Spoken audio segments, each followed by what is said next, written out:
Okay, last time we were at the point to explain the concept of love. There is a mitzvah in the Torah, "Ve'ahavta l'reacha kamocha." You should love your fellow Jew the way you love yourself. So this commandment, this mitzvah, is a general mitzvah. You have to love every Jew. Specifically, it applies to the closest person that you have in your life. And we should know that the closest person that you have in your life should be your spouse. Should be. Your spouse. Therefore, it's very important to put it in this series to understand the status of a woman in Judaism. And we spoke about that we are in very tough time in the history, that and things are, we are in exile, we are not in the state, double meaning, where we should be. We are not in the level. Judaism is in exile. Therefore, there are a lot of problems because of this. Okay, so now let's analyze the general concept of love, and then we'll see how it should apply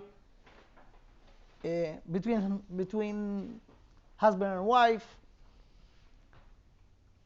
ואהבת לרעך כמוך. This is a pasuk in Sefer Vayikra, in Parashat Kedoshim, and it's very, very important that it's in Parashat Kedoshim. Parashat Kedoshim is, the translate of the word Kedoshim is Kedusha. Kedusha is holiness. And this mitzvah is in Parashat Kedoshim. Apparently different of what people think in general, because it's very nice value to love everyone. But as it says, the Torah says "Ve'ahavta l'reacha," and l'reacha, it's not. We spoke about this last week. It's not your neighbor, it's your friend. But it's not just your friend that you have something in common with, which is Jews that they are in the same covenant with God. And when Hashem gave us the Torah, when He offered us the Torah, the words was, "Ve'atem tiyu li mamlechet kohanim vegoy kadosh." Kadosh. Kadosh is holy. The general value of being nice or love everyone has nothing to do with kedusha, with holiness. It's nice, it's beneficial. By the way, it's very selfish. I'm not going to argue it now, but it's very selfish. Why everyone accept this value? Love everyone. You know why? Because everyone wants to be loved. So I appreciate this value because I'm going to get the benefit from it. In the Torah, it's not just that the people will be nicer and the society and the relationships will be nicer. It's holiness.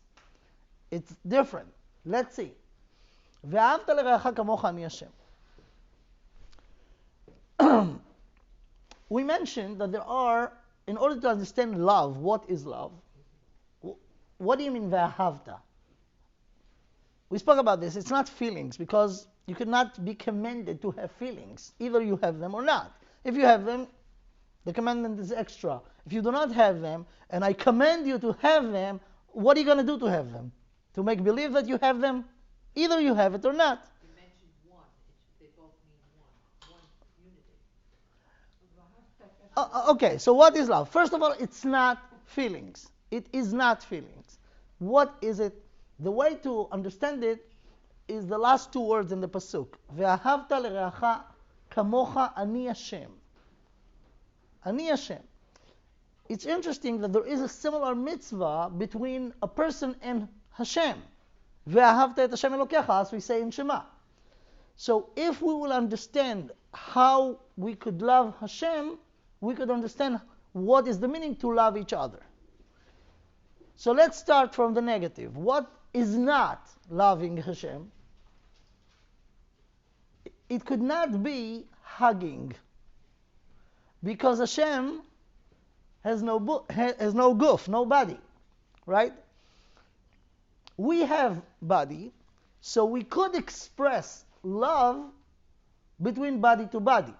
But because it's in the Torah, is in Parashat Kedoshim, which is Kedusha, and because there is a similarity in the way the Torah chooses to command us to love each other and to love Hashem, so we have to go to the common denominator between us, people, and Hashem. So we have a body and we have a soul. The soul is not physical. Hashem is not physical. Loving Hashem is not with the body to body, because we have body, Hashem doesn't. Right? Therefore, love each other is also not physical. It could have physical expression, but it's not it. The essence of love is not in the physical, and that's what I want to try to explain today. And this is the main mistake that caused all the problems. Because the big teachers of this generation located in California, in Los Angeles, Hollywood. So they teach everyone what's right, what's wrong, and especially in this area, love. And it's so wrong, it's so the opposite, and that caused all the things. Let's see. You're saying it's not feelings and it's not body. Right, so what is it? That I'm about to go there. Okay. But before I define what it is positively, let's explain or understand better why it's not what's so popular to think, which is body or physical.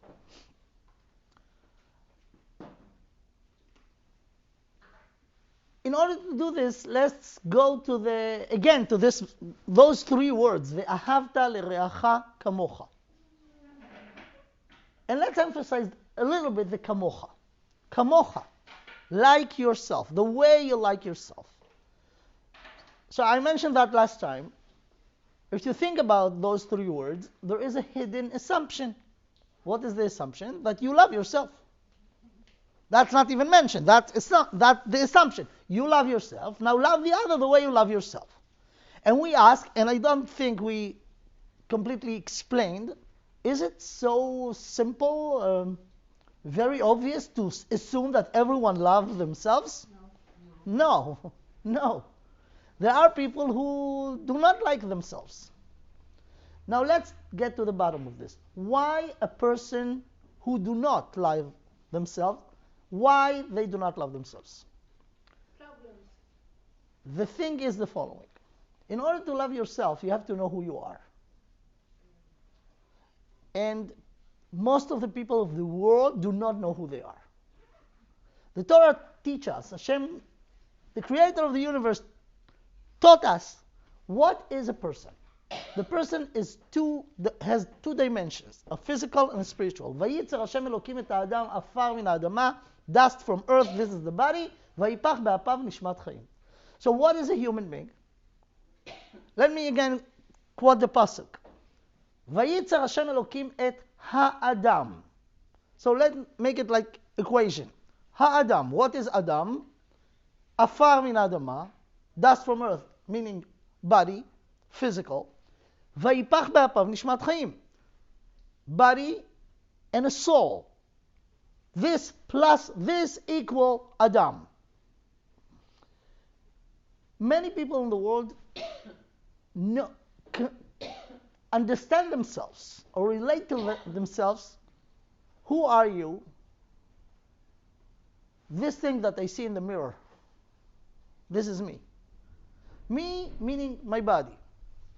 Many people of the world do not know that they have a neshama, that they have a soul. And even if they heard that there is such a thing, they have no clue what is it.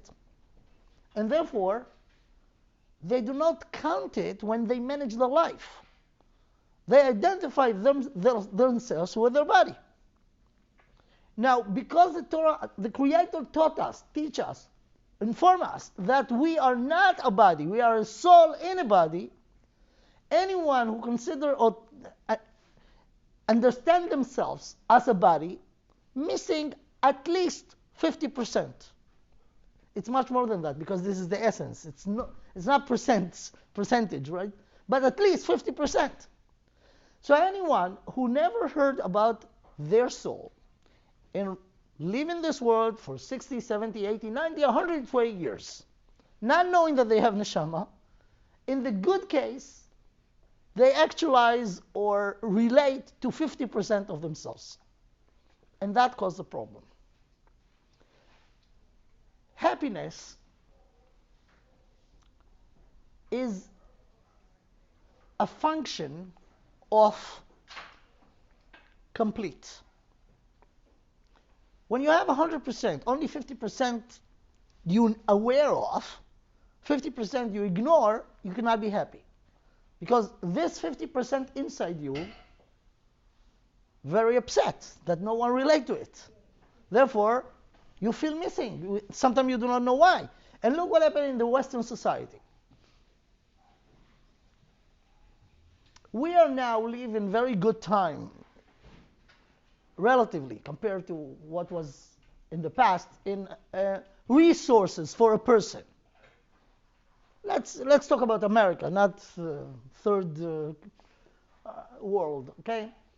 Everyone has the basic of the needs they have, and here in America, much more than the basic, right?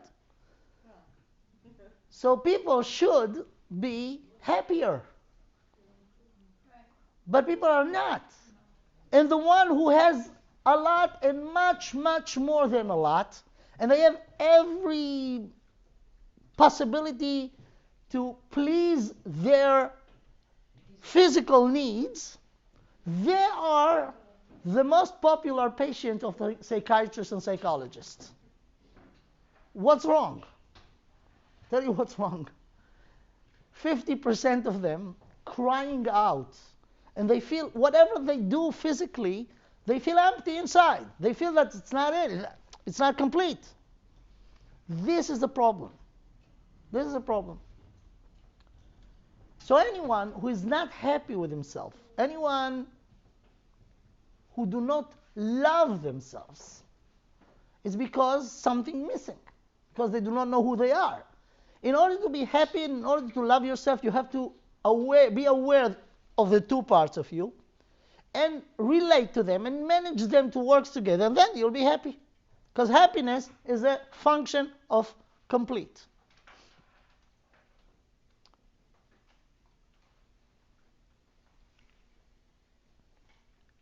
If you separate them, the body and the soul, you could find out the essence and the tendency of each, and let's just analyze it a little bit. Our body is physical. Physical is limited by time and space. We spoke about this many, many times. This is a very important principle that if you understand it, you understand a lot of concept. Every physical entity is limited by time and space. The fact that they limited by time and space caused inside of them a constant lack. Lack, I mean something that's missing. Not mazal. How do you say it? Lack. I don't know if... Constant deficit. Constant deficit, okay? Lack. Let me prove it. I'm sorry. As is Israeli at the time, I could not understand the difference that every one of you was born with. You're doing very well. Okay. As long as you understand me, okay?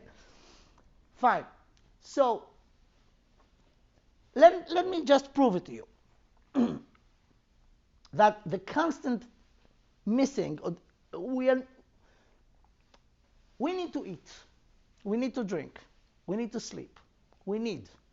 Now, what is the natural state of a person? That they are hungry or satisfied? Thirsty or satisfied? Tired or awake and fresh? What is the natural state?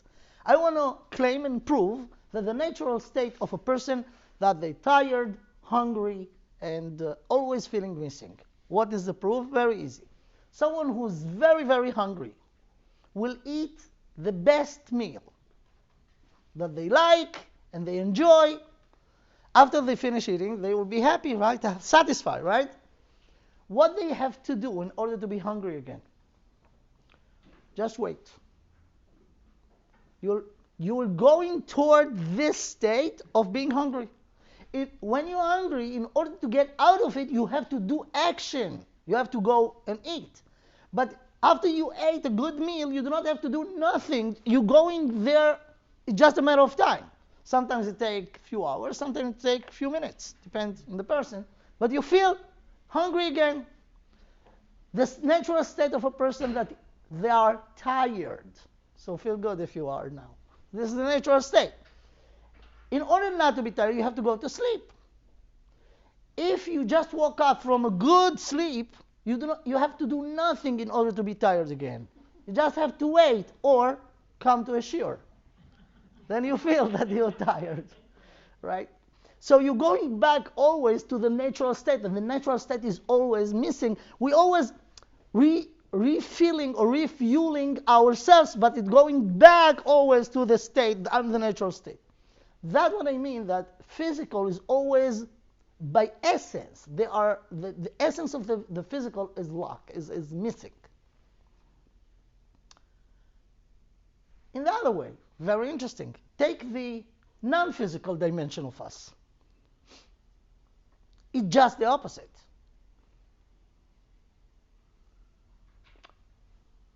One of the function of the non-physical is, let's say, knowledge. Just knowledge in any area. If I have a lot of money and I'm a Baal Chesed, I'm a good person, I realize that not everyone is lucky like me, and many people has needs, so I'm going, checking out who needs what, and I give money. Okay? I have enough, I have a lot. So, because money is physical, if any dollar that I'll give to someone will come out of me and will go to the person that get it. It cannot stay in both accounts. Okay? Like if I have a bottle of water, I pour to a cup, any drop that will be in the cup will be missing from the bottle, because physical cannot be in two places in the same time. But if I have, let's say, a lot of knowledge in certain area that interested you, and now I'm giving it to you, I'm teaching it to you. I give, but I'm not missing anything. I still have it. More than that, it's not just I have it. The more I repeat it already, if you are teachers in any area, you teach, the more you teach, you increase your understanding of it. So the benefit is for the teacher and the student, and you share it, and it's not missing. So any non-physical has amazing quality. You could give and give and give and give, and you're not missing anything.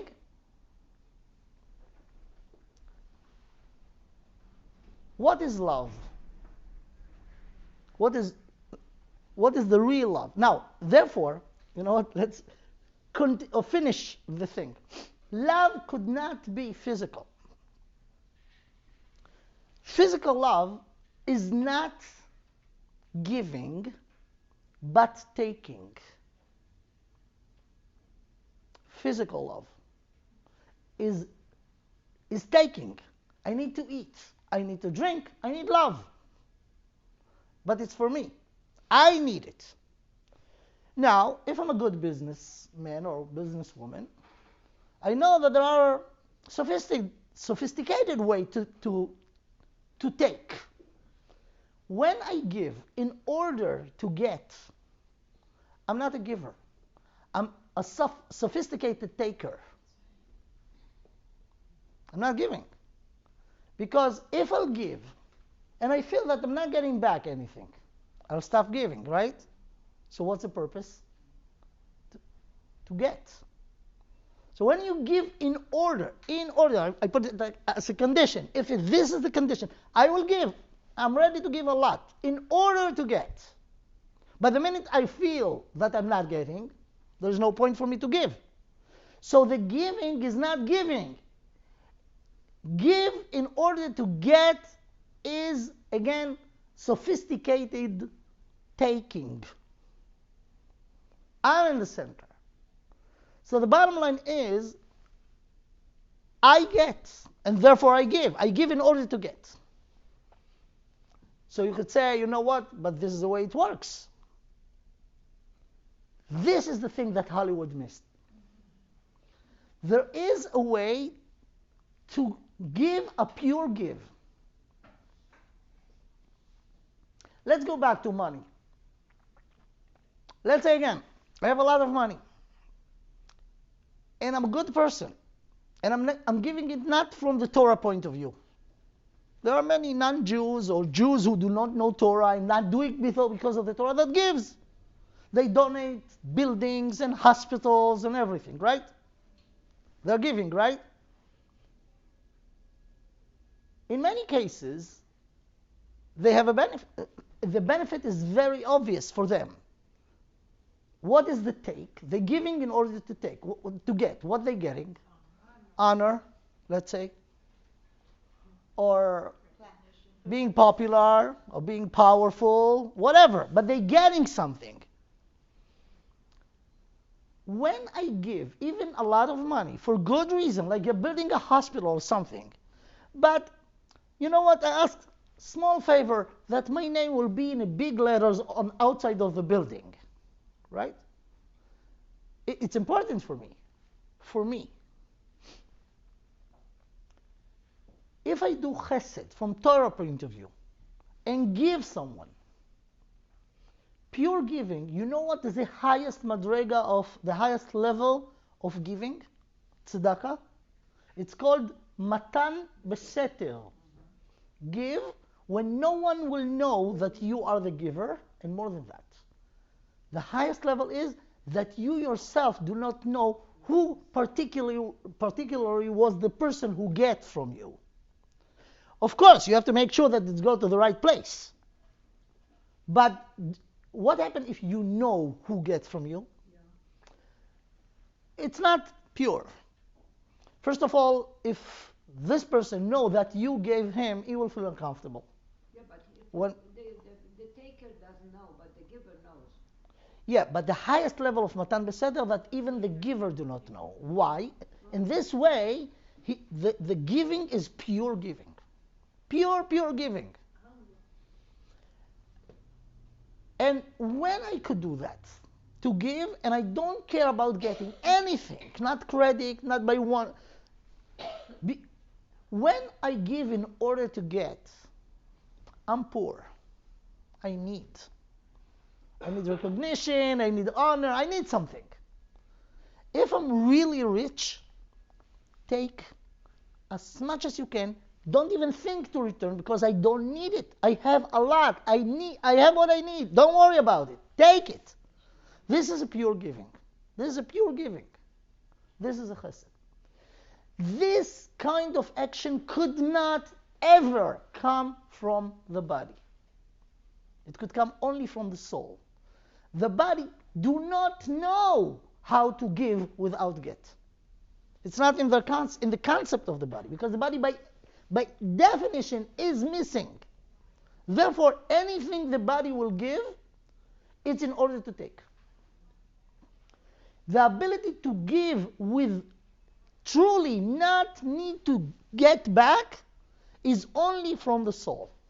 And this is love. This is the real love.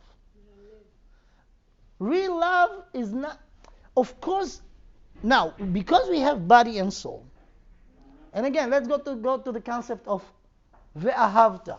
Same way, ve'ahavta l'reacha kamocha, ve'ahavta et Hashem Elokecha. Ve'ahavta et Hashem Elokecha. To love God, you could not, there is no body connection between my body and God's body, because God doesn't have a body. Therefore, the entire thing is the spiritual to the spiritual. The real love between two people is a little bit difficult than the love between a person to Hashem. Why? Because those two people, doesn't matter how high are they in the spiritual level, they have also body. And the body has needs. Has needs. So it's okay, or the right way to love is soul to soul. But because the soul is in the body, it's fine that it will be also connection between the body and the body. The question is, what is the major? The major connection based on the soul or in the body? If it's on the body, it's like animals, it's like if it's based only on the body. But if it's based on the soul, but the soul is in a body and the body has needs, so the benefit that this body got from this body is not taking too much away from the real connection that it's between the soul and the soul. So this is the secret. This is understanding truly, accurately what love is. And that's called Kedusha. And therefore it's Parashat Kedushim. So what is love of Hashem? V'ahavta l'reacha kamocha. And is it a mitzvah? V'ahavta et Hashem Elokecha. How do you love Hashem, right? Okay, wait with this. A little bit. I mean, I want to relate to this, but let's finish the concept. I don't understand what you said. That because you have a body and soul, if you're connected with someone's soul, I don't understand what that love is. Let's take the ideal connection between a husband and a wife. Okay, how it should be. Both should be aware that they have a body and a soul. Both should be aware that the soul is their major part. The connection between them should be based on the soul to soul. Only the soul could give pure giving. Pure giving. The fact that this soul is in the body and the body also has needs and has benefit, but it's not the base of the connection. This is the ideal way. Okay? What could ruin it? When people do not know that they have a soul and they make connection based on physical needs only. Then you have here two egoistic guys that each one wants what the other could contribute to their needs. And it could work, but it will not work with assuredness and for a long time. Because the minute I will find someone else that could give me everything that you give me, but a little bit more, with a less price, I have to be stupid to be stuck with you. Because me and my interests are in the base of this. That's the major thing. This what ruined every relationships. So the pure love or the right love is so based on the spiritual soul to soul, that the body connected a secondary thing but not the main thing. We still just 1 minute. I want to just also say that I'm going to relate to the question of how we love God. Because love is giving. This is love. And I'll explain now why. But what do you want to say? You said at the very end, you said, and this is Kedusha, when the two couples, the couple makes that connection. Mm-hmm. So, but how do you call it Kedusha? What makes it Kedusha? What is Kedusha? Separation. No. Okay. Okay. Yeah, it's a part of Kedusha. But what's separation? Separation is when I say I dedicate my time to do something. How do you say it in Hebrew?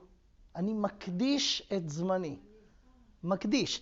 When I dedicate, I take something and I direct it to a certain goal. That's called lehakdish. So to separate is to take resources, instead of using them for the mundane or every regular thing, I dedicate it to do something. That's Kedusha. That's Kadosh. Now Kadosh Baruch Hu called Kadosh because he's separated from the world. Right? So Kedusha is to take something and separate it for higher reason. Now, the secret, as we said it was, I guess, the last sentence last week. The definition of love, of ahava, the secret of it is in the Torah, two words one after another, in Parashat Shema. Shema Yisrael, Hashem Elokeinu, Hashem Echad, ve'ahavta et Hashem Elokecha. Echad ve'ahavta. If you remember the numbers, Echad are 13, Aleph is 1, Chet is 8, Daled is 4, together 13.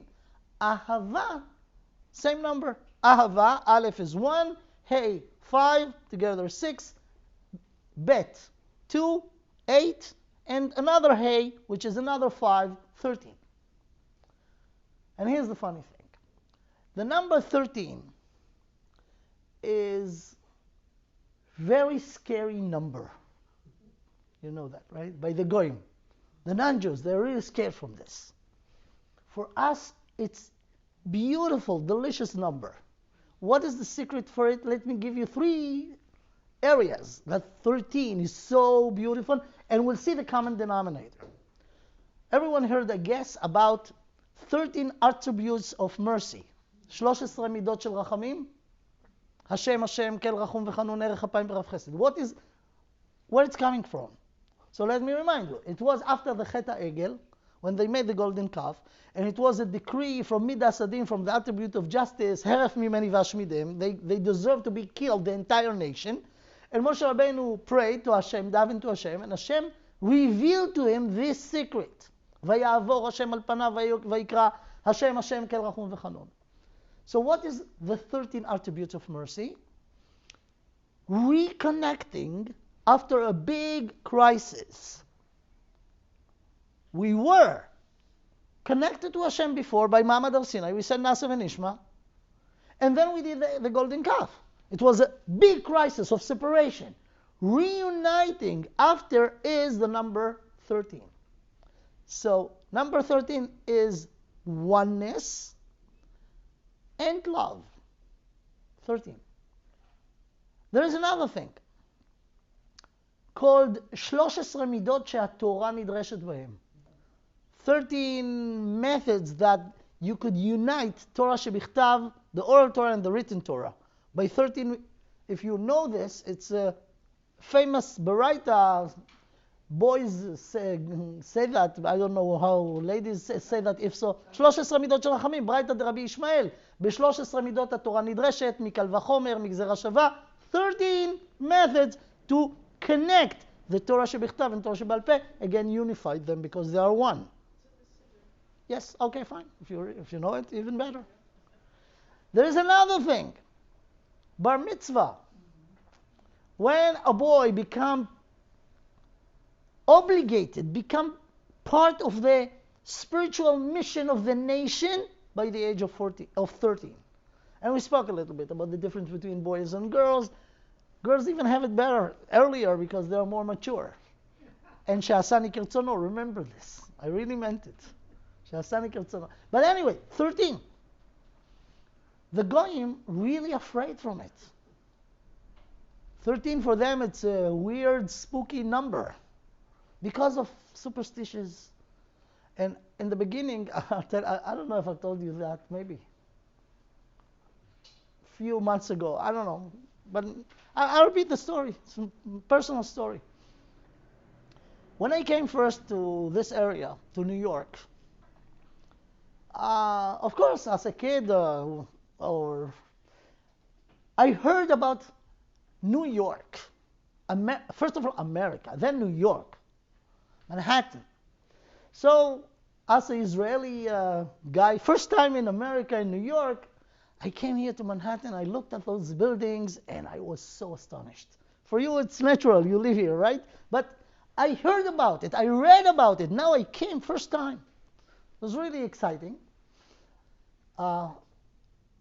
So about 20-something years ago, I came here and I stayed here for a few months, and I was located in Monsey, New York. Monsey. And I did what I'm doing today, teaching Jewish philosophy. So it was just a matter of time until it will be an order for a shiur, for a lecture in Manhattan. So first time I came to a shiur in Manhattan from Monsey, I came, and the shiur was here, I don't remember exactly where, but it was a 17th floor at somewhere here in Manhattan. I came and entered the elevator, I pushed 17, then I realized that the elevator is going 12, 14. It was weird to me, but I was alone. I have no one to ask what's going on, but it registered. Someone forgot the number. Okay. 2 weeks after, approximately, I came again to a different place here in Manhattan. It wasn't the 26th floor, but was some guys with me in the elevator, and I realized again that number 13, I really have no clue, had no clue about this. So I asked them, tell me, what's the story with the number 13? They look at me, what, you do not know? Say, I feel so dumb. I should know it, but I don't, and I don't understand why it's obvious. Everyone know, I know. I said, no, what's the story? So they told me that there is a superstition about this, and if it will be number 13, no one will rent the apartment over here. I said, really? Are you serious? We are in the 20th century. It was the last century. People in America, the modern, intelligent America, advanced, really believe in this? They say yes. It was hard for me. It was really, but then I understood this is a story. Now, because I'm curious, I made homework, and it was very interesting to me. Where it's coming from? Why people are afraid from this? Why it's so still today people think about this? So there are many reasons, but it's also superstitious of different, very primitive cultures. I wanted to go to the bottom of it. And you know, it's very interesting. I find out that it's connected to anti-Semitism in the subconscious. You know why they're afraid from it? Because this is our connection with God, with the Torah, and with the 13 attribute of mercy. This is the deep down why they rejected this number and we love this number. For us it's important. Okay, that's just by the way. Now let's go back to our issue. 13 is the number of the secret of oneness. The nation, the Jewish nation, with Hashem, the Torah, the oral Torah, the written Torah, the Bar Mitzvah, all of this are connection. What is Ahava? Love. The definition of love in one word is unified. Being one. Being one. Now, no one could be one in the physical. Because physical has border of time and space. If you take two physical things and put them together, you could connect them. You could not unify them. If you take a glue, take two pieces of wood. Take good glue, strong glue, crazy glue. Put them together. They will be unified. They will be connected, but they will not be unified. They still will keep their borders, but they technically together. If it will be a very high temperature and the crazy glue will melt, they will go back to what they were. They were never unified. Physical things could not be unified. Only spiritual things could be unified. No, liquid can be unified. It's not, because actually at the end every drop has its own.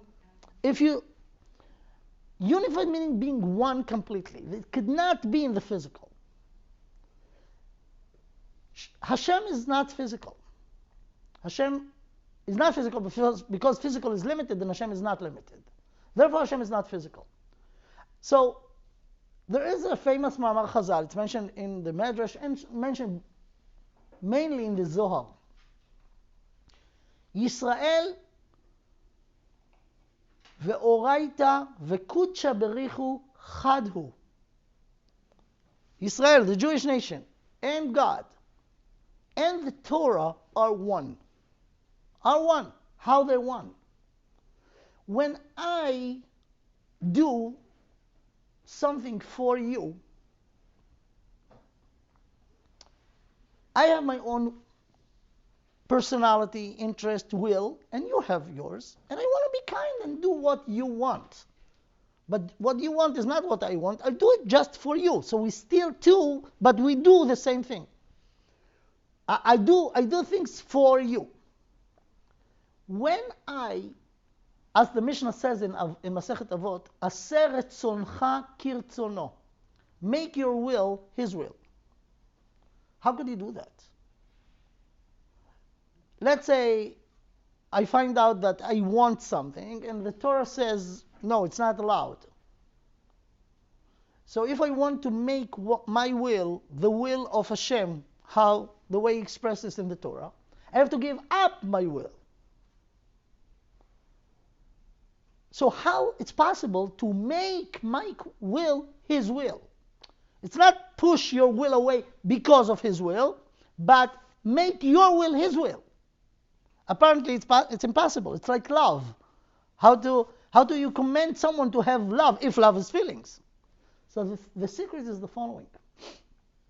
Because we have a body and a soul, we have about everything two kinds of will. We have the will of the body and we have the will of the soul. When you find out that your will is in contradiction of what the Torah says, you could find it only by the will of the body that against the will of what's right, what Hashem wants. But you know what the Torah tell you? You have inside another will. Another one. It's in you, and it's your will. It's sleeping. Wake it up. This is the soul. Wake it up. Wake it up and make this will of yours, that inside of you, the dominant one. This way, you become one with Hashem. Therefore, Israel ve'oraita ve'kudsha berichu chad hu, because the Torah is the will of God, that when we train ourselves to do it, again, not artificially, but awake the spiritual part of us, then we could be connected in the right way. This is ahava. This is ahavat Hashem. And here, what's happened? Something very interesting. Love is giving. If love is giving, we could love each other. How could we love Hashem? What could we give to Him? Everything is He doesn't need anything. And everything that we have is because He gave it to us. So apparently it's impossible for us to give anything to Hashem. Listen to this. This is $1 million information. Everything that we have is from God. Therefore, we could not give Him anything. But we could.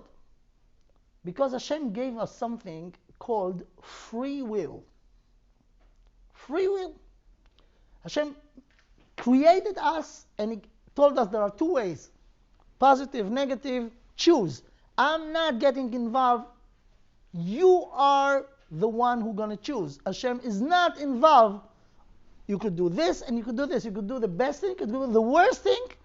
Hashem will not prevent you. You did it. Meaning, it, so to speak, that God take Himself away from my decision to choose. I could choose good and choose just the opposite. You know what could you give to Hashem without Him getting anything, but you still give a lot? Because when you have two people, one give, one receive, the love built from the give of the giver, even if the receiver didn't get it. The fact that I give it caused in me the love. I'll explain why later. Not too late. I mean, in the next few sentences. Okay? But when you give to Hashem, Hashem doesn't need anything, could not get anything from any one of His creatures, But when we give, we become more love. What we give to Hashem? We could tell him the following. You gave us free will, meaning that about everything I could do one thing or just the opposite of it, the positive or the negative. I don't want it. Take it back. I don't want to have two options. I want only one option to do what's right. It will require it will require not to consider even, or if it will come to push it away, the negative. I don't want it. I want only the good. It requires from me a lot of effort, and this effort will cause me love. Even though God didn't get anything, but I give a lot. Another very interesting thing, why giving is the expression of love and it's love itself. The Torah says, "V'ahavta l'reacha kamocha," kamocha. Hashem created us very, in a way, in the positive way, very selfish, in the positive way. We should love ourselves. And we love ourselves only when we understand who we are, which is the combination of a body and a soul. But the fact is that if a healthy person loves himself, herself, and this is the only love that exists in the world, real, pure love. You know why? Because what is love? Oneness. When the lover and the beloved is the same one, this is oneness. Therefore, I love myself. But if it's so, I will never be able to love anyone that's not me. Listen to this. Imagine a couple that have pretty good relationships. After a long time that they are together, pretty good relationships. There is such a thing. There is such a thing. Imagine that this couple have children, and they love their children. The father and the mother really have good, and they're really loving. They love their children in a good way, in the healthy way. Take those two circles of relations. The love between the husband and the wife and the husband, and the love between them and their children as parents. You'll find something very interesting. When we love our children, I'm talking about in a healthy relationship, right? When we love our children, we love them without any condition. We love them. We give them, we take care of all their needs, and we give and give and give and give. Pure giving. Without any expectation to get something back. Respect. You know why? Not even that. You know why? Because they will never give. And even though they will never give, will not have expectation that they will return, because they will not. And it's not bothering us, amazingly. It's not bothering us. The relationship between the husband and the wife and the husband, even if they're very good, there are some expectations. I will give you the world, but I think it's just fair that you will give back. Right? Just fair. So now, imagine a situation like this, that they both giving to each other. Good. What happens if one of them will get tired from giving? Because of this crisis, whatever. So I'll tell you what's going to happen. The husband and wife, let's say he is the one who stopped investing. They were both idealistic. They always give and give and give. And I don't know, from some reason the wife realized that the husband is not giving the way he used to. So, because she loves him and she understands, she give it, okay, maybe it's a temporary thing. She give him a month, 2 months, 3 months. It's not going to change for good, and actually decline. So at a certain point, the most loving spouse, could be a husband or a wife, will say to their spouse, we need to talk.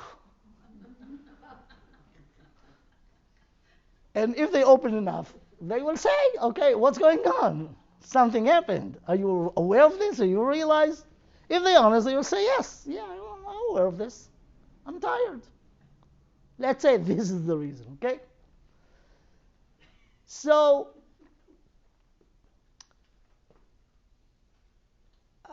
they will give another chance.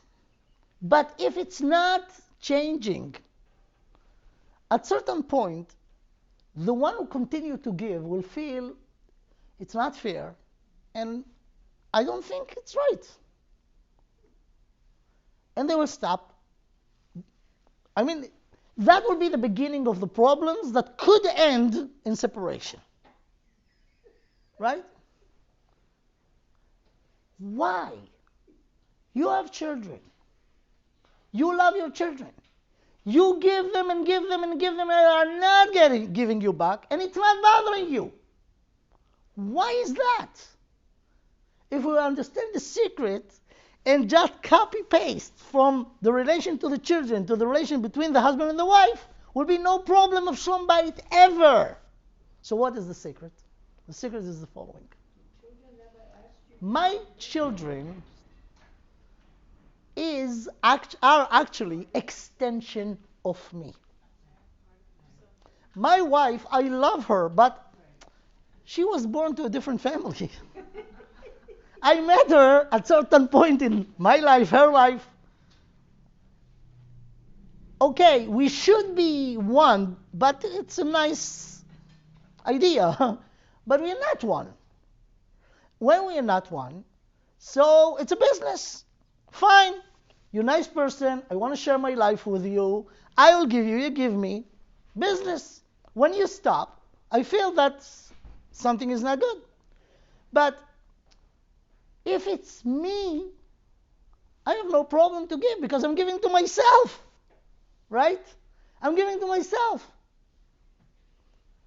When I have, let's say, a little, here in Manhattan, don't talk even about it, it's not a possibility.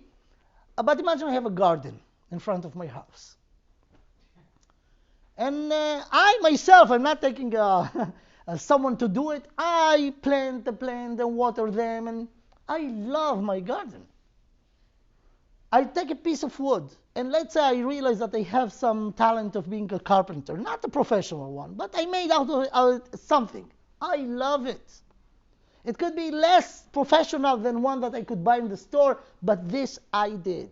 Part of me is here. My talent is here. I love it because I love myself. I love my children because I love myself. So what is the secret of love? Love yourself. So if so, how could you love others? That's not your children. Let's say your spouse. I'll tell you how. Extend yourself. How do you do that? Give. When you give, you love yourself that in the giving. Therefore, the more you give, the more you love. People think, I give to the one who I love. It's just the opposite. The more you love, the more you give, the more you love, because you love yourself that in the giving. This is the secret.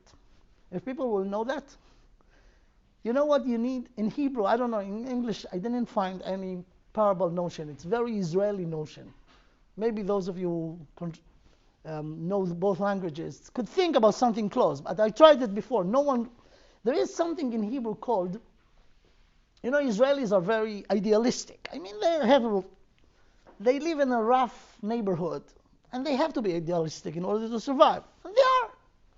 But one thing, no Israeli could call tolerant. It's called in Hebrew, I'm ready to do everything. One thing I will never be able to do, I will not look at myself as friar.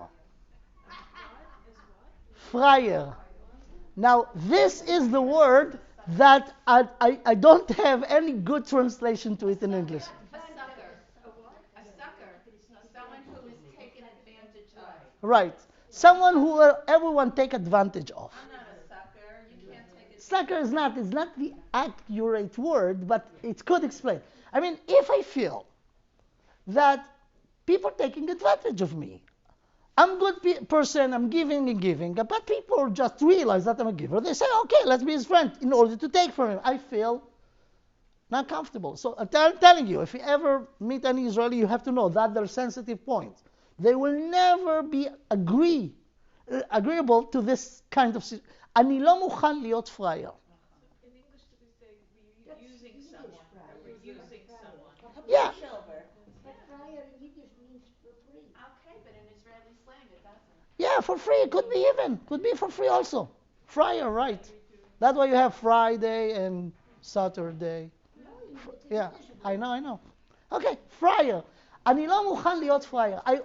Now, the Torah, okay, the Torah teaches us, in order to have good relationships, that will be solid rock forever, steady, solid, between a husband and wife, you know what you have to do?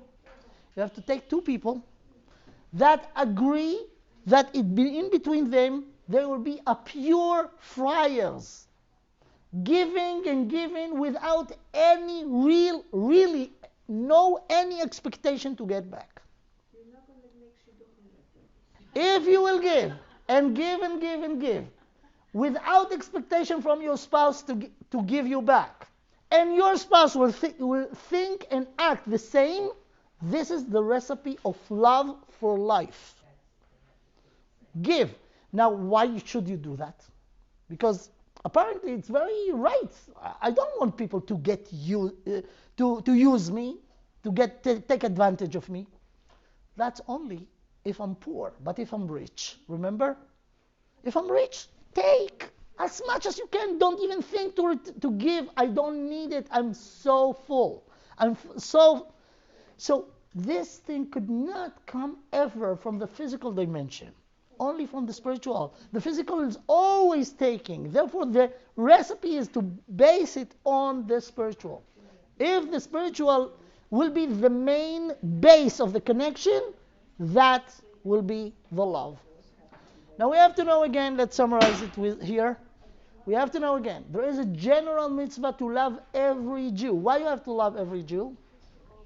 Because we all one, and we all connected to God. When I see a Jew, even a Jew that, give me all the reason not to love them, and there are a few like this, I have to look at their soul. I don't have to look at their action, or even the way of thinking, because they could be twisted, they could be crooked, but if I know this is a Jew, he has a holy neshama that he himself do not aware of. So if I'll be aware of my neshama and his neshama, I could love and try to do, because I love, to wake this person up to realize who he really is, who she really is. And then this is the obligation to love. So it's something that you could work on. It's not just feelings. It's something that you could work on. And the more you give, the more you love. And this is the mitzvah of Ve'ahavta l'reacha kamocha. Just give. You give, you will love. If you do not have the love, the mitzvah is make it. How? By giving. But pure giving in the spiritual level. It could also, of course, express itself by physical. I could help someone technically, physically, financially, but the real giving comes from the intention, and the intention is not physical. That's what creates and builds the love.